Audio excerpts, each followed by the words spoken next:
Welcome back to the Britannia Coin Company. We're a coin dealer based in Royal Wootton Bassett in the UK.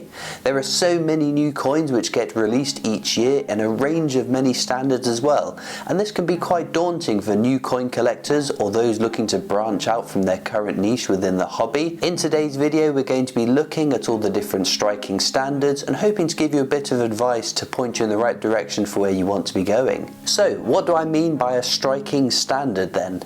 It is simply the quality to which a coin has been created or struck to. There are many different categories to this, catering for all levels of collectors, from those buying top-end, high-value coins to those who just enjoy finding interesting coins in their change. The standard which you will come across most often is circulated. These are mass-produced to the lowest level of standard. That is not to say that they are poor quality though. There is of course a huge amount of precision and craftsmanship into minting even a circulating coin. A circulated coin is struck with the intention for that coin to be used in our day-to-day change. For this reason, the Royal Mint wants to keep the production costs low. There are 50p's, £2 and other denominations regularly used. These coins are struck once and the machine can produce 850 coins a minute, striking them with 60 tons worth of pressure. That's the average mass of a North Pacific right whale, or a number of elephants depending if we're talking about African or Asian elephants, adult elephants or baby elephants. A step up from the coins which you'll find in your change are brilliant uncirculated coins, sometimes called BU or BUNC coins. These are still struck in large volumes but to a higher standard than one you'll find in your change. These tend to be packaged in collector's folders by the Royal Mint or in bespoke cards sold by other vendors. They are a great entry level into coin collecting, an affordable way for coin collectors to buy higher quality coins for their collection.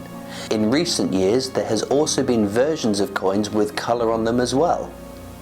The colour is laser printed onto the coins once they have been struck, and these can be really eye-catching, adding another interesting detail to the design. The highest standard that the Royal Mint strikes to is the proof standard. These coins are struck multiple times at lower pressure with hand-polished dies which have the design on them to strike the coin with that image.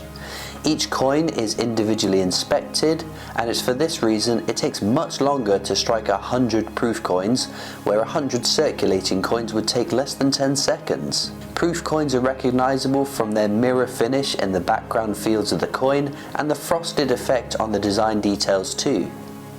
Although there are base metal proof coins produced, there are also many precious metal proof coins, from silver proof, gold proof and platinum proof coins, which are minted for collectors to buy their favourite coins in a valuable metal.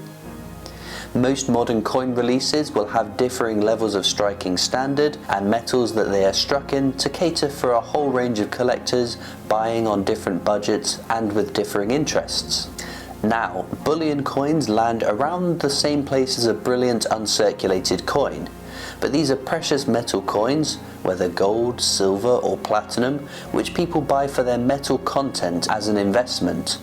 The other three standards we've already covered get their value primarily from the numismatic or collector's value, as they tend to cost in excess of the metal content. Bullion coins are finished to a high standard, but there is a focus in the efficiency of striking these coins so as to keep the costs as low as to the metal value as is possible. As the value of precious metals rise over time, if these are kept longer term, you might be able to sell them later with a tidy profit.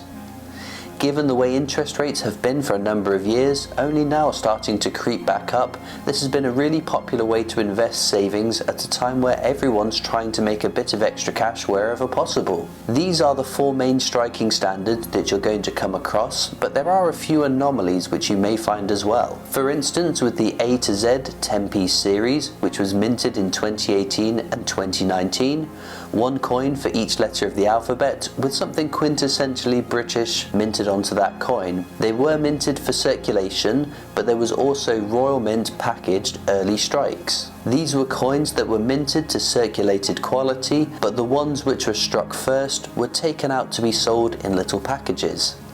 Because they were minted first, it means that the dies wouldn't have worn or been damaged over time through use. A die can strike up to 500,000 coins before being replaced, but being bashed 500,000 times at this speed and force can result in the later coins having slight imperfections. Although these coins are not to the level of a brilliant uncirculated coin, they are the best standard for a circulating coin and can be classed as uncirculated. Some collectors like to get uncirculated coins. You can find these, they tend to be in sealed bags of all one design.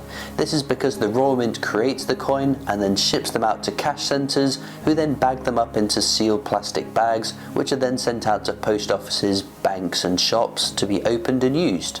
If you get your hands on a sealed bag of shiny new coins, it's a good chance that these haven't been used in circulation yet, so haven't been knocked around or made as dirty as a coin which has been in circulation for many years. In fact, in 2011, for the build-up to the 2012 London Olympic Games, some of the 50p's that were put into circulation were set aside and put into these special cards. These are uncirculated coins, again not quite to the standard of a brilliant uncirculated coin, but much better quality than one you will find in your change. There are also strike your own coins. These have proved really popular and made the Royal Mint an exciting trip for coin collectors to go to. Those who go to the Royal Mint experience in Llantrisant, South Wales, have the opportunity to strike a coin themselves. They are put in unique packaging and there is a whole range of coins previously available for collectors to buy. The coin does change from time to time throughout the year, and for the weekend of King Charles III's coronation, there was a very special Strike on the Day coin. Whereas most coins are left as the current strike your own coin for a few months, the Royal Mint has recently held one-day events to strike a specific coin, which really reduces the number of them which can be produced. Now, although these coins are called strike your own coins, they are still struck to the brilliant uncirculated standard, but they are kind of unique in the fact that they are minted by visitors on the Royal Mint tours. The finish on coins can also vary as well. Some coins have been made available with a matte finish, for instance.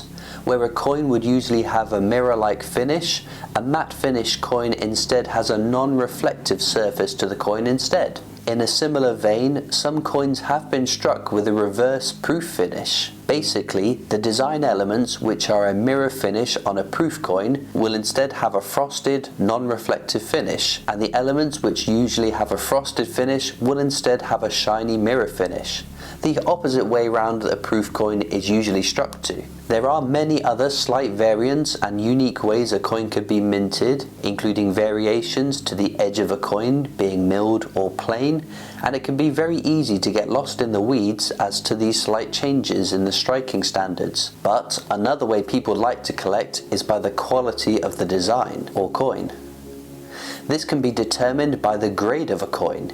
You can take two identical looking proof coins which have both been struck to the same standard, but due to ever so slight variances in the conditions of the coins, they get a totally different grade. Coins are generally graded from 1 to 70, with 1 being a poor example of a coin that has been worn down over time and with use, to a 70, which is a perfect example of a coin in the immaculate condition that it would have been when it was freshly minted, even under magnification. You can get any coin graded for a cost, and it isn't always worthwhile doing from a financial perspective. Sometimes getting a high grade or the highest grade for your coin will add a tremendous value to that coin. But with other coins, the cost involved in getting the coin graded will far outstrip any added value that doing so will achieve.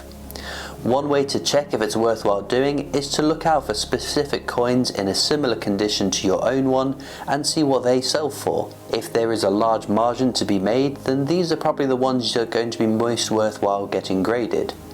Of course, if you are only getting them graded because that's how you want to store them and the financial cost isn't really a factor, then the resale value versus cost won't really matter all that much. As I said though, there are so many intricacies to striking standards, but I hope today's video has given you a general understanding. Be sure to check out the links in the description below for some of the coins we featured in today's video. You can also subscribe to the YouTube channel for free as well, and it means you won't miss out on any of our future uploads. You can also follow us on Facebook and Instagram, where we post lots of pictures of our coins. We're on Twitter and TikTok. We have our shop and online store, and I'll see you next time for more amazing coins from the Britannia Coin Company.